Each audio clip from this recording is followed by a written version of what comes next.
நம்ம மா naturals presence mister perfect மென் wellness. இது தாம்பத்திய பிரச்சனைகளுக்கான இயற்கையான மூலிகை தீர்வு. லட்சத்துக்கும் மேற்பட்ட திருப்திகரமான வாடிக்கையாளர்கள். இது என்ன ஸ்பெஷாலிட்டினா, இதை பயன்படுத்தின வாடிக்கையாளர்களே டிஸ்ட்ரிபியூட்டர்ஸா மாறி இருக்காங்க. இப்போ ஏற்பட்ட நல்ல ப்ராடக்ட் பத்தி உங்களுக்கு இன்னும் விவரங்கள் தெரியணும் அண்ட் இந்த உலகத்துல எந்த மூலையில இருந்தாலும் நீங்க இந்த ப்ராடக்ட் ஆர்டர் பண்ண இந்த நம்பர்ஸ்க்கு கால் பண்ணுங்க, அவங்க உங்களை கைட் பண்ணுவாங்க. வணக்கம்.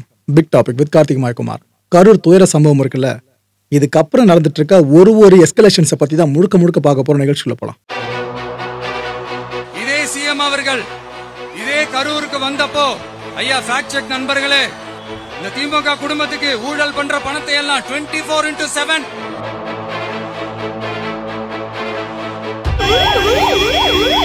மரண செய்தி வர ஆரம்பிச்சோன்னே எனக்கு ஒரு அச்சம் ஏற்பட்டு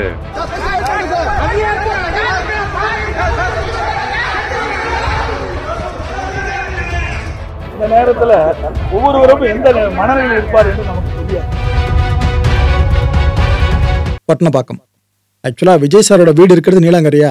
அங்கிருந்து தாவேக்கு அலுவலகம் சார்ந்து அவர் அவ்வப்போது வந்துட்டு இருக்கிறது பட்டணப்பாக்கம் பகுதி தான். இங்க ஆக்சுவலா 4வது நாளா ஆலோசனை கூட்டம் நடந்திருக்குங்க. இந்த நீலாங்கரை சுத்தி அவர் போற இடங்கள்னு எதுலாம் இருக்குமோ அதை சார்ந்து அங்கங்க நிர்வாகிகள் போறாங்க, அவரும் போறாரு, சந்திச்சு பேசுறாங்க. கண்டிப்பா எதை பத்தி பேசுவாங்கன்னு நினைக்கிறீங்க? கரூருக்கு விஜயர்கள் நேர்ல போகணுன்ற விஷயம் இருக்குல்ல, அதை பத்தி கன்சிடர் பண்ணுவாங்க. இன்னொரு பக்கம் அடுத்த கட்ட அரசியல் நகர்வை பத்தியும் நிறைய விஷயங்கள் பேசுவாங்க. ஏற்கனவே 2 வாரங்கள் வரைக்கும் இனிமேல் பரப்புரை பண்ண மாட்டேன்னு சொல்லியிருக்காங்களா, இது எல்லாம் சார்ந்து அந்த ஆலோசனைகள் கண்டிப்பா நடந்திருக்கணும். இதுக்கு மத்தியில ஒரு விஷயம் நடந்துச்சுன்னா அதுக்கான ரியாக்ஷன்ஸை சொசைட்டி கொஞ்ச நாளுக்கு ஃபேஸ் பண்ணுவாங்களே, அது இப்போ நடக்க ஆரம்பிச்சிருச்சு. ஒன்று யோசிச்சு பாருங்களேன், இந்த பாட்டிலுக்கு 10 ரூபான்னு விஜயர்கள் கரூர் கூட்டத்தில் பாட்னர் பார்த்தீங்களா? ஒருவேளை இந்த ஸ்டாம்பீடு மட்டும் அங்கே நடக்காம இருந்திருந்தா எதுங்க தலைப்பு செய்தியா வந்திருக்கும்? அந்த பாட்டிலுக்கு 10 ரூபான்ற பாட்டு இருக்குல்ல, அதை இப்ப பயங்கரமா ட்ரெண்ட் பண்ற வேலையை ஆரம்பிச்சிருக்காங்க. இது இப்ப போய்கிட்டு இருக்கு. அதுவும் நீங்க நினைக்கிற மாதிரி பெரிய ஆட்கள் நினைக்காதீங்க, குட்டி குஸ்மாக்கள் பல பேரும், சின்ன பசங்க. இது ஒரு பக்கம் பயங்கரமா ட்ரெண்டிங்ல ஓடிக்கிட்டு இருக்கு.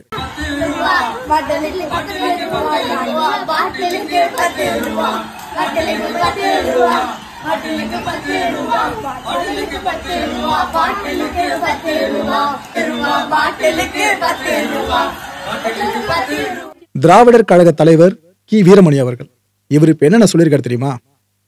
விஜய் அரசியல் கட்சி நடத்தல, அதுக்கு பதிலா ரசிகர் மன்றம் இருக்குல்ல, அதைத்தான் நடத்திக்கிட்டு இருக்காரு. திமுகவை எதிர்க்க பாஜக மாதிரியான கட்சிகள்லாம் குத்தகைக்கு விடப்பட்டிருக்க ரசிகர் மன்றம் தான் தாவேக்கான்னு சொல்லியிருக்காருங்க. எந்த அளவுக்கு ஹார்ஷான வார்த்தைகள்ல, அதாவது தேசிய கட்சி அதாவது பாஜக தாவேக்காவை இங்க பயங்கரமா பயன்படுத்திட்டு இருக்காங்க திமுகக்கு எதிராக. அதுக்காக அவங்களுக்கு பாலமா இருக்கிறது தான் இந்த தாவேக்கா தொண்டர்கள், ஆக ரசிகர்கள்னு இவரோட கண்ணோட்டத்துல சொல்லியிருக்காரு. ஏற்கனவே டிஎம்கே வெர்சஸ் டிவிகேன்னு சோசியல் மீடியா முழுக்க சாம போர் போயிட்டு இருக்கு. இதுல இது போல வார்த்தைகள் வேற வந்து விழுந்திருக்கு. பனையூர்ல தாவேக்காவோட ஆபீஸ் இருக்குல்ல, அங்க ஆயுத பூஜை கொண்டாடப்பட்டிருக்குன்னு சொல்ல வேணான்னு நினைக்கிறேன். இந்த துயர் மிகுந்த நேரத்துல அங்க ஆயுத பூஜை அவங்க கண்டக்ட் பண்ணிருக்காங்க. அந்த காட்சி தான் இங்க நீங்க பாத்துட்டு இருக்கீங்க. என்ன வாகனம் தெரியுதா? கரூர் ஸ்டாம்பீடப்ப விஜயர்கள் பயன்படுத்தின வாகனம் இருக்குல்ல, அதே வாகனம் தான். ஆனா இதுக்காக இந்த வாகனம் மோதிதான் அங்க அவ்வளவு பேர் உயிரிழந்தாங்க அப்படியா சொல்ல முடியும்? ஏன் போட்டு அபசகுணமா பேசுறீங்க? அதில் அப்படிலாம் நடக்கலையே, மக்கள் கூட்ட நெரிசலும் சிக்கி உயிரிழந்தாங்க அப்படின்னு பல பேர் பாதங்கப்படுவீங்க டிவிக்கு சைட்ல இருக்கவங்களாம். ஆக்சுவலா இந்த ஆயுத பூஜை சார்ந்த பிக்சர்ஸ்லாம் வெளியே வந்துச்சுல, வெளியே வந்த உடனே பல பேரும் நான் சொன்ன அந்த விஷயம் இருக்கு பாத்தீங்களா, அது இப்படி போட ஆரம்பிச்சிட்டாங்க. அதாவது சாதாரண வாகனம் கிடையாது, யம வாகனம், இது போற இடத்துல மக்களோட உயிருக்கு பாதுகாப்பு இல்லைன்ற மாதிரி தான் அப்படி ப்ரொஜெக்ட் பண்ண ஆரம்பிச்சிட்டாங்க. ஆயுத பூஜைக்கு ஒரு பிக்சர் வெளியானது ஒரு குற்றமா? அதுக்கு எந்த மாதிரிலாம் கிரியேட் பண்ணி வெளியிட்டு இருக்காங்க பாத்தீங்களா? மக்களே இதுதான் அரசியல் சூடு. ஏதோ இப்பெல்லாம் லைட்டா இருக்கு, அதுவே பல பேருக்கு பெருசா இருக்க மாதிரி தெரியும். எலெக்ஷன் நெருங்க இது இன்னும் ஹீட்டப் ஆகும். இதுவே தாக்கு பிடிக்க முடியல அப்படின்னா நமக்கு பெரிய கனவுல அரசியல் இருந்து பிரயோஜனமே இல்லை, பெருசா கை கூடாது. இதெல்லாம் தாண்டி தான் வரணும். ஆக்சுவலா இந்த ஒரு வாகனத்துக்கும் அங்க மக்கள் இருந்ததுக்கும் சம்மந்தம் இல்லை. பட் ஆனா எப்படி கனெக்ட் பண்ணி சித்தரிச்சு போட்டுட்டு இருக்காங்க பாத்தீங்களா? ஏன்னா இது போல விஷயங்களை பார்த்து பல பேர் சிரிச்சு அதை ஸ்டேட்டஸா வைப்பாங்க. அந்த ஸ்டேட்டஸை பார்க்குற பல பேர் அவங்களும் ஸ்டேட்டஸ் எடுத்து வைக்க ஆரம்பிப்பாங்க. இப்படி வச்சு ஏதோ விஜய் அவர்களை அவர் போராட்டங்கள் எல்லாமே மரணம் ஏற்படுன்ற மாதிரி ஒரு பிம்பத்துக்குள்ளே கொண்டு வர மாதிரி ஆயிடுவாங்க. அது இப்ப அப்படியே மறைமுகமா ஆரம்பிச்சிட்டு இருக்கு. TKS இளங்கோவன் அவர்கள் திமுகவோட செய்தி தொடர்பாளர், இவர் இப்ப என்ன சொல்லியிருக்காருன்னா, விசாரணை ஆணையத்தோட அறிக்கை இருக்குல்ல, அது முதல்ல வரட்டோங்க, அதுக்கு பிற்பாடு குற்றவாளி யாருன்னு தெரியும், அதுக்கப்புறம் தான் ஆக்ஷனை எடுக்க முடியும். அது வரைக்கும் விஜய் ஜஸ்ட் அந்த கரூர் கூட்டத்துக்கு வந்து பேசிட்டு போனவர் மட்டும்தான் அப்படின்னு சொல்லியிருக்காரு. என்ன ப்ரோ மொட்டையா இருக்கு அப்படின்னு கேட்டீங்கன்னா தெளிவா சொல்றேன். விஜய் அவர்கள் மேல எதுக்காக வழக்கு பதியாம இருக்கீங்க? அப்படின்னு திருமாவளவன் அவர்கள் வரைக்கும் பயங்கரமா கேட்க ஆரம்பிச்சாங்க. திமுக கூட்டணியில் இருக்க கட்சிங்க, முக்கியமான கட்சி, அவங்களே கேட்டாங்க, ஏதாவது டீலிங் போயிட்டு இருக்கா என்ன கவர்மெண்ட்டுக்கும் விஜய்க்கும் அப்படின்னு வார்த்தைகளை விட்டாரு. இதெல்லாம் சேர்த்து வச்சு அவர் இந்த விளக்கத்தை கொடுத்திருக்காரு. இது கூட என்னன்னு சொல்றாரு, தண்ணீர் மாதிரி அடிப்படை வசதிகள் இருக்குல்ல, இதெல்லாம் அந்த கூட்டத்தில் சரியா செஞ்சு கொடுக்கல.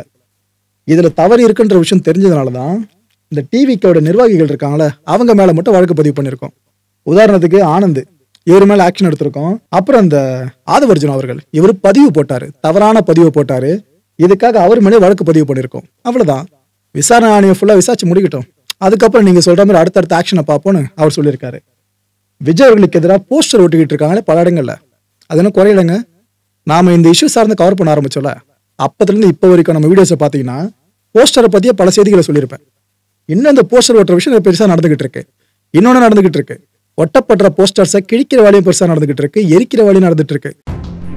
என்னதான் படம் ஓட்டினாலும் எங்க தளபதியை எவனும் ஒருத்தம் கூட ஒண்ணும் பண்ண முடியாது. நைட்ல ஆளுந டைம்ல எவன் என்ன வந்து ஓட்டினாலும் சும்மா எங்க படம் எல்லாம் ஓட்டாதீங்க. என்ன நடந்தாலும் சரி நாங்க தான் எது செய்வோம். உங்களுக்கு யாரா இருந்தாலும்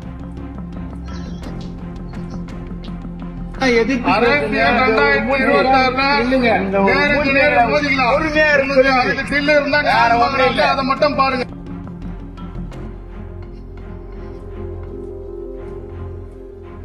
ஓகேவா? அரசியல் பண்ண இதுக்கு அப்புறம் தான் பாப்பீங்க.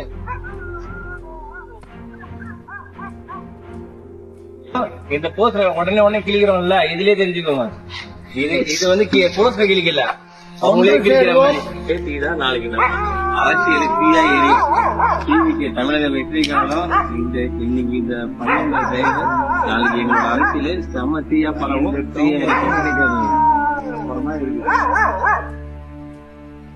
ஒட்ட வந்தவனே என்னால சாரி முடியாதுன்னா நாங்க ஒரு தொழிலுக்காக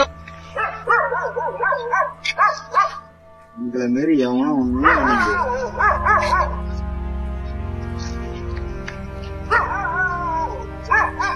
விஜய் ஒரு முறை சொன்னார்ல, நான் டைரக்டா அரசியலுக்கு வரல, மக்களோட வீடுகளுக்குள்ள போன பிற்பாடு தான், அவங்க மனங்களுக்குள்ள போன பிற்பாடு தான் நான் அரசியல் களத்துக்கு வந்திருக்கேன். இது மற்றவங்களால முடியாது, நான் அந்த அளவுக்கு வந்திருக்கேன்ற ஒரு முறை பெருமிதமா பேசியிருந்தாரு. ஆக்சுவலா அப்போ அவர் பேசும்போது ரொம்ப ஆணவமா பேசுறாருல அப்படின்னு பல பேரும் அசியம் பண்ணாங்க. ஆனா அது ஆணவம் இல்லை, நம்பிக்கைன்ற மாதிரி தான் தெரியுது. வீடுகள்ல இந்த தாய்மார்கள்லாம் இருப்பாங்கல்ல, அவங்க விஜயர்கள் வீடியோ பார்த்து ரியாக்ட் பண்ணதை கவனிச்சிங்களா? அது ரொம்ப பாருங்களேன். எதுக்குமே கலங்காத, எல்லாம் கடவுள் பார்த்துக்குவாரு. நீதான் வருங்கால முதலமைச்சர், யார் என்ன செஞ்சாலும் நீ எதுக்குமே கவலைப்படாத, துணிச்சு நீ இறங்கு. 2026 நீதான் முதலமைச்சர்.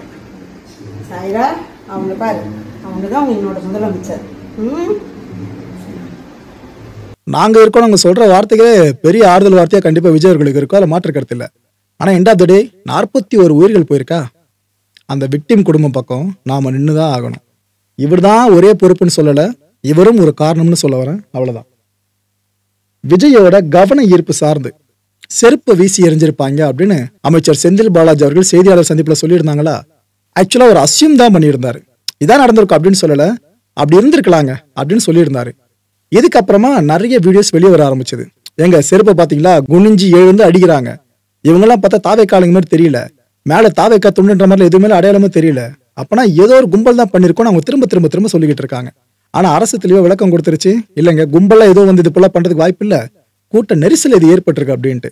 இந்த நேரத்துல இந்த வீடியோ பயங்கரமா பகிரப்பட்டு இருக்கு. இப்போ அதாவது நிலைமை அந்த கூட்டத்துல கையை மீறி போக ஆரம்பிக்கவே ஒரு கடையில மயங்கி விடுறாங்கல்ல, அவங்க சார்ந்து விஜய் அவர்களுக்கு இந்த கவனத்தை கொண்டு போகணும்னு சில பேர் கத்த ஆரம்பிக்கிறாங்க, ஷவுட் பண்ற மாதிரி. இந்த வீடியோ இப்போ பயங்கரமா சுத்திக்கிட்டு இருக்கு மக்களே. விஜய் ஒரு பக்கம் பேசிட்டு இருக்காங்க, பட் அவரோட கவனத்தை ஈர்க்க இங்க அவ்வளவு பேர் கத்துறதும் சில வார்த்தைகள் அவங்க பயன்படுத்துறதும் அதுல பதிவா இருக்கு.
பாமக நிறுவனர் மருத்துவர் ராமதாஸ் ஐயா அவர்கள்.